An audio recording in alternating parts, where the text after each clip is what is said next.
Bom, boa noite. A aula de hoje é para explicar para vocês quais são os próximos passos da disciplina, né? Ela é a nossa última aula síncrona, né? Presencial. E nós vamos tirar dúvidas sobre os projetos. Então, o que aconteceu? Durante toda essa semana, eu acompanhei vocês na escrita dos projetos. Alguns grupos criaram grupos no WhatsApp, nós ficamos dialogando. Eu achei bem interessante a ideia, porque eu vi como vocês trabalham. Quanto mais eu, professora, conheço a dinâmica de vocês, melhor eu consigo, mais eu consigo melhorar a minha prática, né? Às vezes a dificuldade que nós temos nesse lugar aqui de professor é acessar a forma que vocês pensam, se organizam, enfim. E gostei muito do grupo, achei legal. Nem todos os grupos eu acompanhei tudo que foi falado, não ia conseguir, mas alguns eu vi algumas partes, eu achei interessante a dinâmica de trabalho. Eu vou adotar nos próximos semestres. Então, esses projetos, alguns deles tiveram que passar por várias correções e outros foram, na primeira correção, eles já autorizei para serem submetidos usando o CIGA. Em todos os projetos, eu fiquei muito atenta aos objetivos e à metodologia para não correr o risco de vocês ficarem perdidos agora durante a execução. Por quê? Hoje é dia 1º, é o dia da entrega do projeto. No dia 8, quer dizer, na quinta-feira da semana que vem, é o dia da entrega do resumo científico. Eu enviei no grupo do WhatsApp um print com essas datas. Esse resumo científico, ele é como se fosse uma síntese de um relatório, mas um relatório que tem análise de dados, ou seja, como se vocês estivessem escrevendo o relatório de uma aula que vocês tiveram, só que agora com uma análise e em poucas palavras. Então, no projeto, só para deixar bem claro, porque às vezes ainda tem pessoas que confundem, no projeto, vocês fizeram um plano de uma atividade a ser executada. Agora, durante essa semana, vocês vão executar essa atividade, ou seja, vão coletar os dados lá no IBGE, vão coletar os dados no DataSUS, ou IBAMA, ou outra instituição, na INDEA, enfim, onde vocês se propuseram, vão analisar esses dados, só que vocês não vão me entregar uma análise de várias páginas, ou com vários gráficos, ou várias tabelas, não, vocês vão me entregar um resumo. E eu já passei para vocês lá no grupo qual é o modelo desse resumo, né? Coloquei até um modelo lá para vocês verem como é. Quer dizer, ele é simples, ele é com poucas palavras, mas ele tem todo o conteúdo ali. Então, tem um pouco da introdução, tem os objetivos, tem um pouco da metodologia, tem os resultados, e tem uma análise, uma discussão rápida dos resultados, inclusive no final vocês podem colocar uma indicação de novos estudos. Esses artigos, a avaliação que eu vou fazer deles é a mesma do projeto. Então, eu começo a partir de sábado, amanhã não vou fazer nada, eu pretendo. Mas a partir de sábado, eu começo a ler o que vocês forem enviando, ou vou esclarecendo as dúvidas de vocês no WhatsApp. E quando vocês finalizarem a primeira versão, vocês precisam me encaminhar por e-mail, corrijo, devolvo, até ficar bom. Se ficou bom na primeira, já devolvo, já falo, ó, pode submeter. Então, vocês têm até o dia 8 para finalizar esse resumo. Teve uma vez que eu ofereci disciplina de epidemiologia, não foi na última, que eu recebi de alguns grupos resumos que não eram resumos dos resultados, eram uma abordagem teórica. Não foi isso que vocês se propuseram nos projetos. Nos projetos vocês se propuseram a coletar dados no sistema de informação, daquele que vocês escolheram. Então, o resumo científico, ele tem que trazer esses dados que vocês coletaram. Se o resumo de vocês não trouxer esses dados, eu não vou colocar, a nota vai ser baixíssima, porque eu considero que a avaliação se dá dentro daquilo que foi proposto. E vocês têm a possibilidade de me encaminhar isso várias vezes, e eu vou ajudando vocês a melhorar esse resumo. E eu ajudo, no caso do resumo, até ele ficar pronto para ser submetido a um congresso. Então, vocês podem finalizar essa disciplina e já submeter a algum congresso. Agora tem congressos online, então é muito legal. Vocês podem pegar um congresso na Paraíba, no Rio Grande do Sul, ou no Amazonas, no estado que vocês quiserem, e apresentar esse resumo. E a gente precisa sempre lembrar que nós somos da Amazônia, né? A Amazônia, ela é um coringa na ciência brasileira. Quando você fala que é da Amazônia seu trabalho, você já atrai vários olhares. Inclusive, sugiro que tudo que vocês forem escrever na vida de vocês tenha a palavra Amazônia no título. Porque atrai muitas atenções, e é bom a gente fazer uso disso. porque a gente consegue dar maior visibilidade aos trabalhos que nós executamos, né? Então, saindo dessa disciplina, a partir do dia 8, ou melhor, a partir da data da correção, que não vai ser muitos dias depois do dia 8, vocês já podem submeter para congressos. As experiências em epidemiologia são muito boas nesse sentido. A outra coisa que vocês podem então, se quiserem dar continuidade a essa análise, ao invés de só submeter o resumo, também podem trabalhar na escrita de artigos. Eu continuo orientando, mesmo findada a disciplina, sem problema. Mesmo que demore 1 ano, 2, eu continuo acompanhando vocês. Eu gosto muito de fazer isso. E gosto muito de envolver os alunos, né? Porque daí saem depois mestres, doutores, e eu fico muito feliz. Quanto mais vocês estudam, mais feliz eu fico. Porque é uma forma de ver o resultado do nosso trabalho, né? Então, essas são as 2 atividades de agora. O projeto já é praticamente todo mundo não, alguns grupos entregaram, né? 8 entregaram até agora. E no dia 8, então, o resumo, e aí tem as resenhas. Do que vocês farão resenhas? Das aulas. Nós tivemos 3 aulas teóricas, e cada uma delas vai gerar uma resenha. Então, eu encaminhei no grupo do WhatsApp um modelo da resenha, usei o mesmo que a gente usava nas aulas de epidemiologia, então, até uma explicação. O que é uma resenha e um exemplo. Uma resenha colocada, uma resenha qualquer, que eu peguei no Google, copiei e colei ela para vocês terem uma ideia de como é a resenha. Para cada uma das aulas, ou seja, nós tivemos 3 aulas. A primeira aula foi uma abordagem mais política da saúde ambiental, mais macro. A segunda aula foi sobre fatores ambientais que geram riscos à saúde, falando principalmente de alimentação, e a terceira aula foi sobre fatores ambientais que geram riscos à saúde, falando de mercúrio, plásticos e agrotóxicos. Então, são 3 resenhas, cada uma de uma aula. Resenha não é só um resumo, senão o nome seria resumo. Resenha significa que você se posiciona. E aí, se vocês quiserem, vocês podem criar formas de se posicionar. Olha, os aspectos positivos desse conteúdo. Vocês não vão me avaliar, não vão se posicionar em relação a mim. Olha, o professor é péssimo de aula, não é isso. Vocês vão se embasar no conteúdo. A resenha, ela é do conteúdo, portanto, o posicionamento é em relação ao conteúdo. Vou trazer um exemplo aqui. A Jéssica, eu acho que foi, fez aquele questionamento no nosso grupo sobre soja, né? E ali a gente estava falando sobre aspectos positivos e negativos. Então, é importante, nessa resenha de vocês trazerem essas avaliações, se posicionando em relação ao que é positivo e o que é negativo.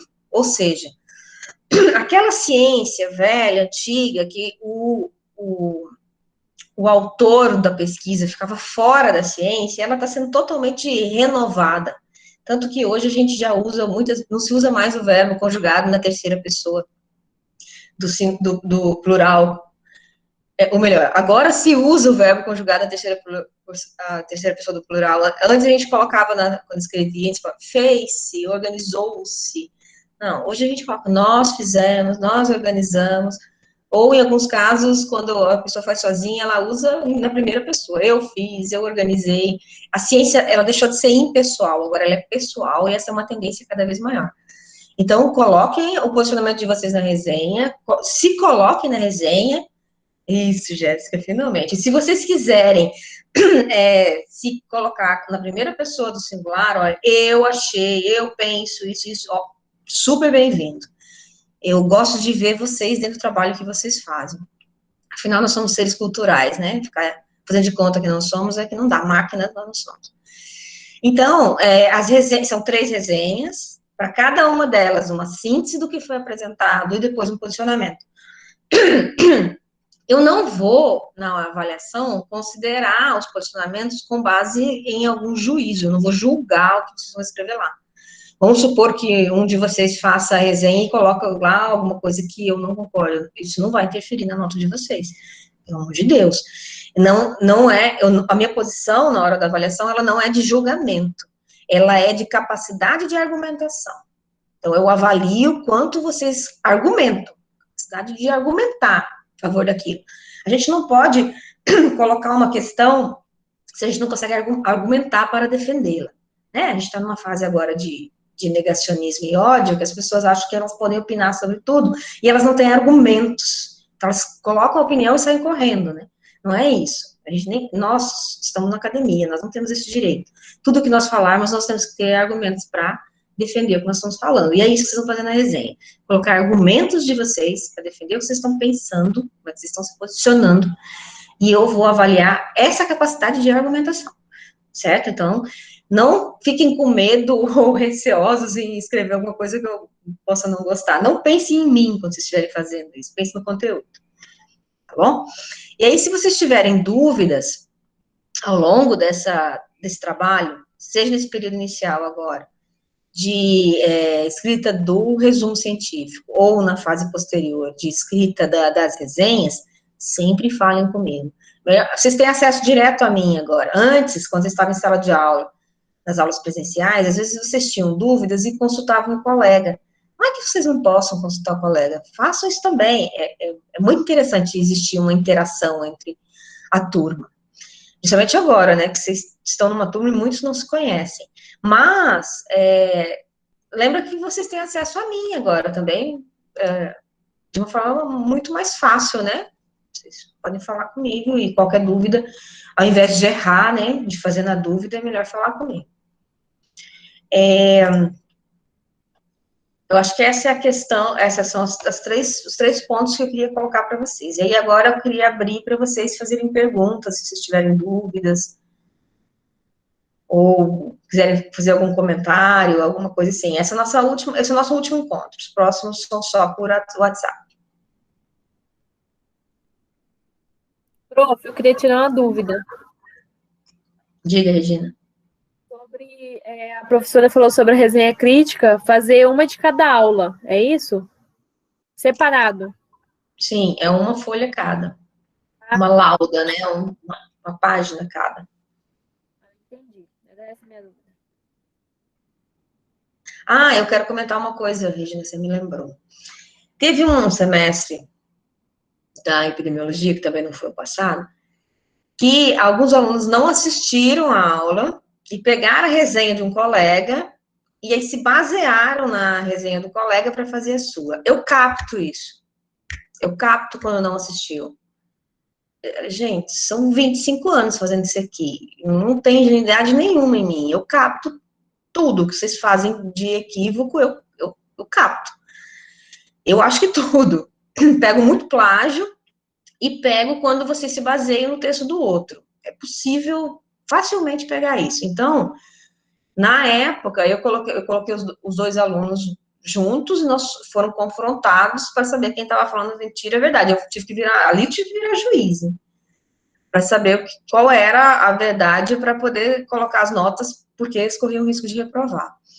Então, outra coisa, né, que esse meio virtual permite, é que a gente se reúna em qualquer momento, né, é fácil fazer uma reunião com o aluno e pontuar o que é necessário. Então, não façam isso, de pegar a resenha de um colega e se basear nela para fazer resenha. Não vai passar. Vocês têm que assistir às aulas. Quem já assistiu, quem esteve aqui nas aulas presenciais, eu sugiro, indico que assista novamente. Elas estão no YouTube, então, para quem já assistiu, no YouTube, eu acredito que vocês saibam, vocês podem acelerar a velocidade. Então, se vocês quiserem ouvir rapidinho, é possível. A vantagem também do YouTube é que você pode estar fazendo uma outra coisa e assistindo, né, ou ouvindo. Então, é importante vocês assistirem e irem pontuando alguns aspectos à medida que vocês vão ouvindo, né, o conteúdo da aula, e aí, a partir daqueles aspectos, vocês constroem um texto. É uma forma prática, né, uma metodologia interessante para escrever uma resenha. Mais alguma dúvida? Professora, boa noite, licença. Eu estou com dúvida no resumo. Vai ser um resumo tipo expandido, certo? Não, é um resumo simples. Bem, ele vai ser simples. Simples, no máximo 400 palavras. Tá. E aí, no caso, eu vou discutir esse resultado e aí, Ah, tá. Então não vai precisar criar tabelas, gráficos. Vai, Alana, vai precisar, vocês vão ter que fazer isso entre vocês, para vocês analisarem os dados, mas o que vai no resumo não é a tabela, é só a análise. Ah, tá. Então a gente vai contabilizar esses dados, no caso, vai gerar isso e, através de tudo isso, vai, tipo assim, vai filtrar as informações que a gente teve, né? Talvez vocês trabalhem 2, 3 dias em tabelas, analisando para depois escrever uma linha. Não é simples. Tem um poder de síntese que tem que ter ali. E aí vocês poderiam perguntar, mas como que eu vou fazer para avaliar vocês, né? Se o que vocês escreveram está real. Eu tenho acesso às tabelas. Se eu ficar com dúvida, eu vou lá nas tabelas e dou uma olhada. Então, não preciso me apresentar os gráficos, não preciso apresentar as tabelas. Tudo, eu tenho acesso ao material, né? Ao conteúdo. O que eu quero é que vocês trabalhem nesse conteúdo. Só um pouquinho, gente. Que vocês trabalhem nesse conteúdo e apresentem um resumo com qualidade, né? Uma das coisas que eu tenho exigido é que vocês façam as coisas com qualidade. Diga, Regina. Mas se quiser incluir também as tabelas no trabalho, pode, né? Sim, como um anexo, se você quiser colocar numa página a mais para dar uma olhada, tudo bem, tranquilo. Tá bom. Mais alguém? Mais alguma dúvida? Algum comentário? E por via das dúvidas, se eu quiser, tipo, na hora de montar, tem coisas, tipo, a gente escreve no projeto que são, tipo, feelings, assim, não sei, start, e aí, se eu quiser colocar lá no resumo simples, pode, né? Pode, até o objetivo.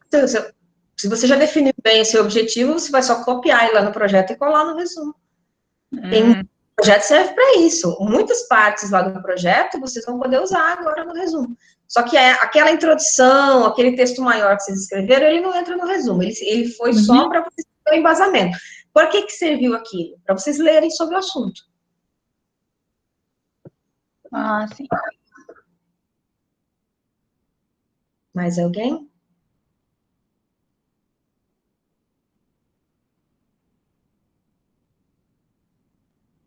Não? Todas as dúvidas esclarecidas? Nós estamos em 12 pessoas na sala. Depois, então, eu compartilho essa gravação para que todos tenham acesso. Eu não preciso ficar tirando tantas dúvidas individuais também. E eu já vou corrigir, até segunda ou terça no máximo, eu já envio para vocês, né? Já coloco no sistema, insiro no sistema as notas dos projetos. Daí, na quinta, vocês submetem os resumos. Então, eu espero começar a receber já nesse final de semana alguns resumos, ou dúvidas, ou seja o que for, né?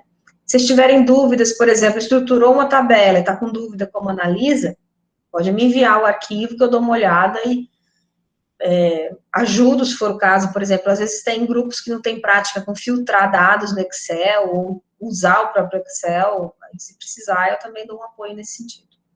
Tá bom? Mais alguma coisa? Ou não? Por mim, tá tudo tranquilo. Vitor, que bom. Então, a nossa aula hoje é isso. É mais uma parte de orientações para vocês seguirem. A parte de conteúdo da disciplina foi ministrada, não tanto quanto eu gostaria, obviamente, mas esse modelo não permite. E no próximo semestre, eu acho que vocês já estão sabendo, o modelo vai ser outro, né? Cada um de nós, professores, vai ter, de novo, né, retomar todas as suas disciplinas, vocês vão ter horários e aulas todas à noite, vai ser um misto, vai ser um teste. E talvez nas próximas vezes que eu for ofertar essa disciplina, eu consiga colocar mais conteúdo, né? Mas nessa modalidade é isso. Eu filtrei e tentei colocar o que era de mais importante. Tem uma parte da ementa que eu gosto muito, que é a abordagem ecossistêmica em saúde, que é uma metodologia de pesquisa, e eu executei ela com vocês, com os projetos, embora eu não tenha explicado o que era. Talvez uma coisa que falte eu reforçar, que vai ajudar vocês com os resumos, que alguns grupos ficarem em dúvidas sobre o que é risco, né? Eu não fiz uma aula sobre risco. Na verdade, eu nunca fiz sobre essa disciplina. Quando eu ministrei essa disciplina outras vezes. Risco é um conceito. e ele pode ser usado como risco no sentido de medir probabilidade, então ele é mais um conceito da matemática, né? Qual é o risco de ter uma enchente no dia X, e tal mês, em tal lugar, né? Então, uma forma de prever, uma previsão de algo que pode acontecer que é medido. Então, o risco é de 10%, o risco é de 20%. Só que o que a gente estuda, avalia aqui na disciplina, risco é um outro conceito de risco, que às vezes um único termo tem outras interpretações, e com risco acontece isso. O que a gente usa aqui, ele não é o conceito das exatas, das ciências exatas, é um conceito da teoria social. Existe um autor chamado Ulrich Beck, um alemão, que escreveu um livro chamado Sociedade de Risco. E aí ele é nosso paizão, assim, o cara que dá a mão para nos ajudar a caminhar. Qual é o conceito de risco? É aquilo que pode vir a acontecer uma vez que uma população está exposta a uma degradação ambiental, ou eu virei, né, do lado avesso, ou a conservação do meio ambiente, mas nesse caso os impactos são positivos. Então, quando vocês fazem um levantamento de dados de desmatamento, vocês não precisam fazer levantamento de dados de uma doença, por exemplo, malária. Existe uma relação entre desmatamento e malária. Mas para você fazer um estudo de risco, você faz o levantamento do desmatamento, e aí você vai estudar o que esse desmatamento pode provocar, como ele pode afetar a saúde de uma determinada população. Então, no seu estudo, você apresenta só dados ambientais. E a discussão é o risco como um problema à saúde no futuro. Então, o que pode acontecer com essa população no futuro? Às vezes, esse estudo permite uma análise de presente. Por quê? Os estudos da relação meio ambiente e saúde, eles não são tão comuns, eles são muito recentes. Então, tem muita coisa que ainda está sendo explorada. Às vezes, uma população desenvolve uma doença, a gente geralmente olha em termos populacionais, né? Uma população desenvolve uma determinada doença e não se chega a uma análise dos fatores ambientais daquela doença, mas só os fatores sociais ou econômicos, que são os mais estudados. Por exemplo, hanseníase em alta floresta é uma doença endêmica. Eu vou começar a dar uma aula mais longa. Endemia é quando o problema é localizado, epidemia é quando ele está num espaço maior, e pandemia é quando ele está no mundo todo. Então, a hanseníase, ela é endêmica em Alta Floresta, inclusive Alta Floresta é um dos municípios de maior risco para hanseníase na América do Sul, em quase todo o planeta. Porque o Brasil é um dos países que mais tem hanseníase no mundo. E a hanseníase em Alta Floresta vem sendo estudada há muitos anos pela Fiocruz, e sempre estudando ela com aspectos socioambientais, socioeconômicos. E mais recentemente saíram alguns estudos do impacto ambiental na hanseníase. Ou seja, a doença sempre existiu, mas os riscos ambientais nunca tinham sido estudados. Então, às vezes a gente vai estudar alguns impactos ambientais, alguma degradação, contaminação de algum ecossistema, que pode ser aquático, terrestre, ou a atmosfera, né? A própria contaminação atmosférica, por exemplo, e a gente pode chegar a detectar alguns riscos para uma população que nunca foram estudados, porque não existia esse hábito na ciência de fazer essa relação. Eu não chamo de correlação, porque correlação é quando você tem dados matemáticos. Relação é uma coisa mais solta, e pode ser um estudo mais subjetivo. A pesquisa de vocês ela é com dados matemáticos, mas a gente não está fazendo correlações, porque vocês não têm dados de saúde. Então, o que vocês estão fazendo em síntese, levantando dados ambientais, para, a partir dessa análise desses dados ambientais, vocês sugerirem que doenças as populações podem desenvolver. Ou seja, qual é o risco que esses fatores ambientais estão criando à saúde dessas populações. Não quer dizer que elas estejam doentes, quer dizer que elas estão expostas a um risco. Isso é importantíssimo vocês compreenderem, que essa é a lógica do estudo que vocês estão desenvolvendo agora. Quer dizer, os fatores ambientais criam um risco e as populações estão expostas. Uma vez expostas, que doenças elas podem vir a ter? Pronto. Esse é o resumo de vocês. Se essas perguntas forem respondidas no resumo científico de vocês, vocês têm ele pronto. Mas precisa de uma análise de dados. Espero que tenha ficado claro o que é esse risco, o que é esse miolo do resumo de vocês, ou da pesquisa de vocês. Ficou claro?